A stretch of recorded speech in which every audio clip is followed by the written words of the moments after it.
मंचावर उपस्थित आपले प्रदेशाध्यक्ष रवींद्र चव्हाण साहेब, मुंबईचे आपले लाडके अध्यक्ष अमित साटमजी, आपले सुनील राणेजी, योगेश सागरजी, माधवी नाईकजी, निरंजन डावखरेजी, या कार्यक्रमाचे प्रमुख आपले उपाध्यक्ष केशव उपाध्यायजी, आपले नेते प्रवीण दरेकरजी, महापौर आमच्या ऋतू तावडेजी, रवींद्र अनासपुरेजी, गणेश खंडकरजी, पवन त्रिपाठीजी, श्वेता कुरुडेकरजी, कॅप्टन तन्वी सेल्वनजी, प्रसाद दाडजी आणि आताच उपस्थित झालेले आपले मंत्री मंगलप्रभात लोढाजी, उपस्थित कार्यकर्ता बंधू भगिनी,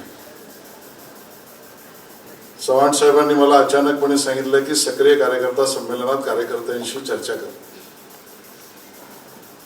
आणि त्यामुळे अमित साटम यांनी सगळा विषय मांडल्यानंतर माझ्या हातात वेगळं काही मांडण्यासारखं राहिलं असं नाही. त्यामुळे सुरुवातीलाच मी आपल्या सगळ्यांना मंगलजी आणि माझ्या म्हणजे दोन्ही आम्ही देवेंद्रजींच्या कॅबिनेटमधले सदस्य म्हणून महाराष्ट्र सरकारच्या वतीने भारतीय जनता पक्षाच्या वर्धापन दिनाच्या मनापासून तुम्हा सगळ्यांना शुभेच्छा देतो.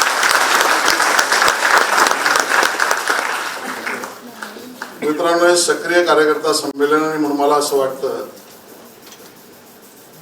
की आपल्या कार्यकर्त्यांनी आपली यशस्वी परंपरा समजून घेऊन लोकांसमोर ती मांडणं हे आपलं प्रथम कर्तव्य आहे. आणि म्हणून 6 एप्रिलला ज्यावेळेला भारतीय जनता पक्षाची स्थापना झाली,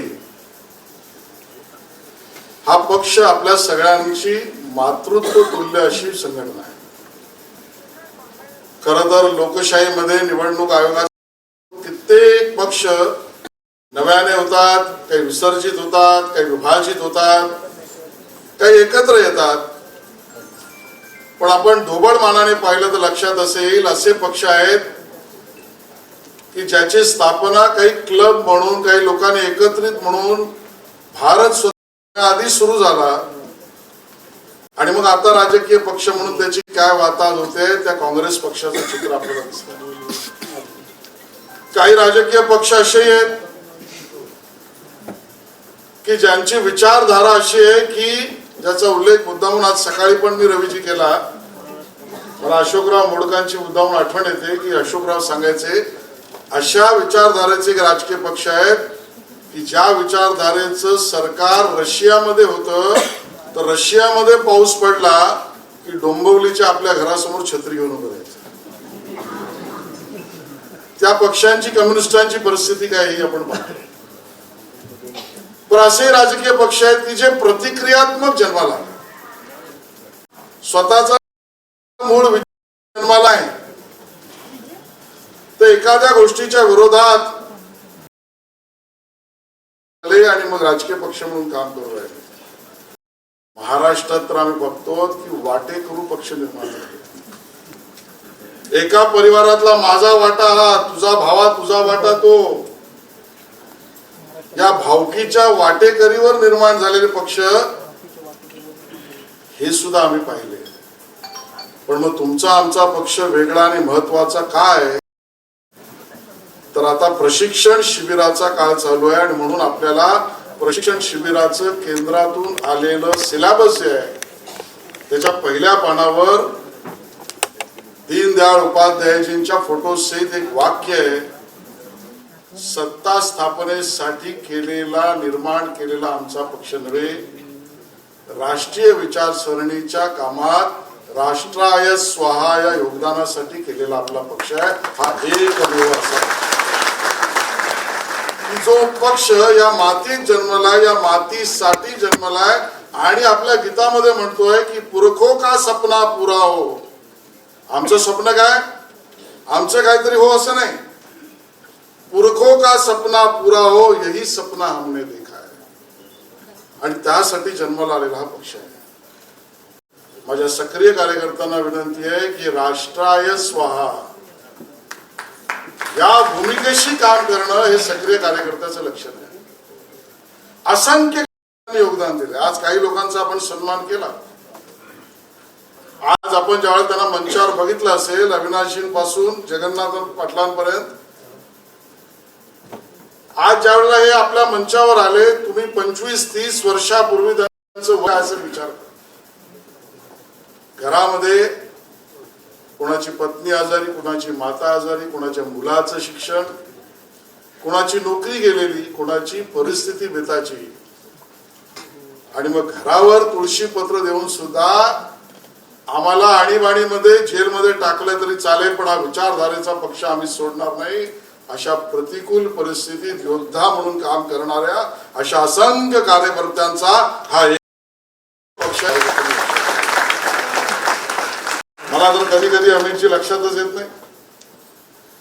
आजकाल आमच्यावर आरोप करणारे, मी राजकीय भाष्य करण्यासाठी सांगत नाही पण आपण समजून घेतलं पाहिजे, टीका करतात आमच्यावर. टीका लोकशाहीमध्ये मान्य आहे, अरे पण वस्तुस्थितीला धरून तर करा. तुम्ही आम्हाला शिकवताय महापुरुषांच्या विचारावर चालणारी संघटना बांधा, तुम्ही आम्हाला शिकवताय संविधान, तुम्ही आम्हाला सांगताय संविधान रक्षण. आज या सक्रिय कार्यकर्त्यांच्या संमेलनातून मी खडा सवाल विचारतोय त्यांना की स्वतंत्र भारतामध्ये, भारत स्वतंत्र झाल्यावर माहितीप्रमाणे कोणी मला चुकलं असेल तर करेक्ट करा, विचारधारेचा नेता आहे की ज्याने अभिव्यक्ती स्वातंत्र्य, मला फिरण्याचं स्वातंत्र्य आहे देशभरात कुठेही, मला संविधानात अधिकार दिलेला आहे किंवा मिळणार आहे, त्या संविधानिक मिळणाऱ्या अधिकारासाठी काश्मीरमध्ये सुद्धा माझं स्वातंत्र्य अबाधित ठेवण्यासाठी मी जाईन, अशा संविधानाच्या प्रस्तावित असलेल्या अधिकारासाठी स्वतःच्या आयुष्याचं बलिदान दिलंय स्वतंत्र भारतात, ते श्यामाप्रसाद मुखर्जींनी दिलंय. तो आमचा पक्ष आहे. आम्हाला सांगताय संविधानाच्या गोष्टी तुम्ही, अरे ही जी मंडळी आहे ती तर आणीबाणीच्या काळातली आहेत, पण मला माननीय मोदीजींचं अभिनंदन यासाठी करायचं आहे की होय, देशात संविधान लागलाच पाहिजे. ज्या काश्मीरमध्ये काँग्रेसच्या काळापर्यंत सुद्धा त्या ठिकाणी जर कुठे न्यायालयाचा न्यायाधीश गेला, त्या ठिकाणी मुख्य न्यायाधीश नेमणूक झाली तर त्याची शपथ काही भारतीय संविधानावर हात ठेवून होत नव्हती. डॉक्टर बाबासाहेब आंबेडकरांनी दिलेलं हे संविधान देशात लागलंच पाहिजे म्हणून संपूर्ण देशात संविधान लागण्याचा लढा यशस्वीतेने पूर्ण करून 370 कलम काढणारा पक्ष म्हणजे भारतीय जनता पक्ष आहे, हे आपण त्या ठिकाणी सांगितलं.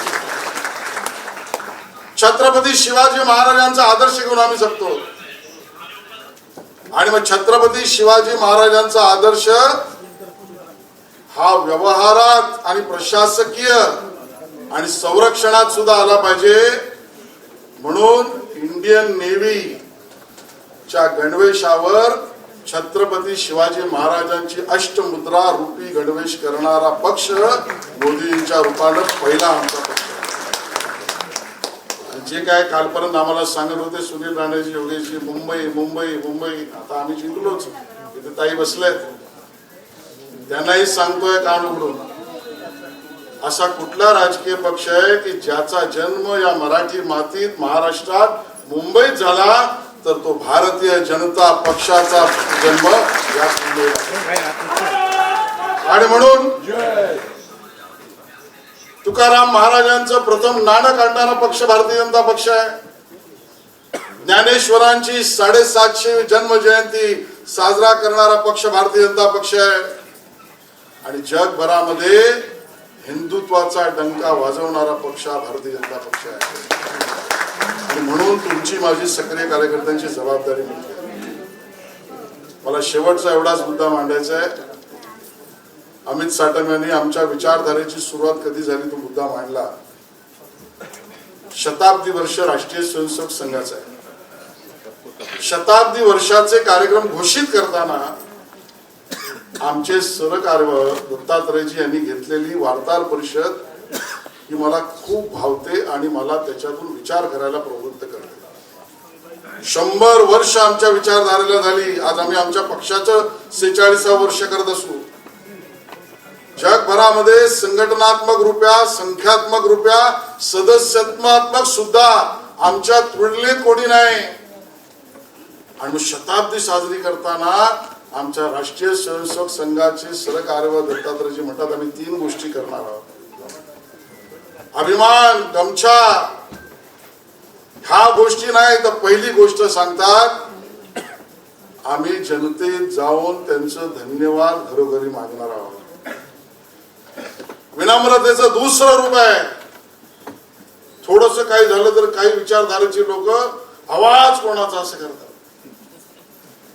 राष्ट्रीय स्वयंसेवक संघाने सांगितलं की दुसरं काम आम्ही करणार आहोत ते म्हणजे 100 वर्ष पूर्ण झाली, आम्ही शताब्दी वर्षात आहोत, आम्ही आत्मचिंतन करणार आहोत. आणि तिसरी गोष्ट पुन्हा आम्ही ठरवलंय आम्ही राष्ट्राला स्वतः समर्पित करणार आहोत. राष्ट्राय स्वाहा ही आमची कार्यपद्धती. परमपूज्य मोहन भागवतजींनी नागपूरला दिलेल्या मुलाखतीमध्ये असं म्हटलं, ज्या वेळेला एकाने प्रश्न विचारला की संघ कामाला तुमच्या विचारधारेला आता प्रतिकूल नाही अनुकूल वातावरण आहे, तुमचं त्याच्यावर काय म्हणणं आहे. मला वाटतं सक्रिय कार्यकर्त्यांनी आज या वर्धापन दिनी तोच संदेश घेतला पाहिजे. मोहनजी असं म्हणतात ज्या वेळेला अनुकूलतेमध्ये वृद्धी होते, अनुकूलतेमध्ये वाढ होते, त्याच वेळेला ऱ्हास सुरू होण्याची भीती असते. आणि म्हणून आपल्या कार्यकर्त्यांना स्व अभिमान नाही, राष्ट्राभिमान घेऊन, स्वार्थ नाही, संवेदना घेऊन आणि स्वतःची टिमकी नाही तर सगळ्यांना बरोबर घेऊन जाऊन काम करण्याची प्रेरणा देणारं हे संमेलन आहे. आणि म्हणून तसाच संदेश आपण सगळ्यांनी घ्यावा. जय हिंद, जय महाराष्ट्र. धन्यवाद आशिषजी. भारतीय जनता पार्टीचा भारत माता की, छत्रपती शिवाजी महाराज की, डॉक्टर बाबासाहेब आंबेडकरांचा.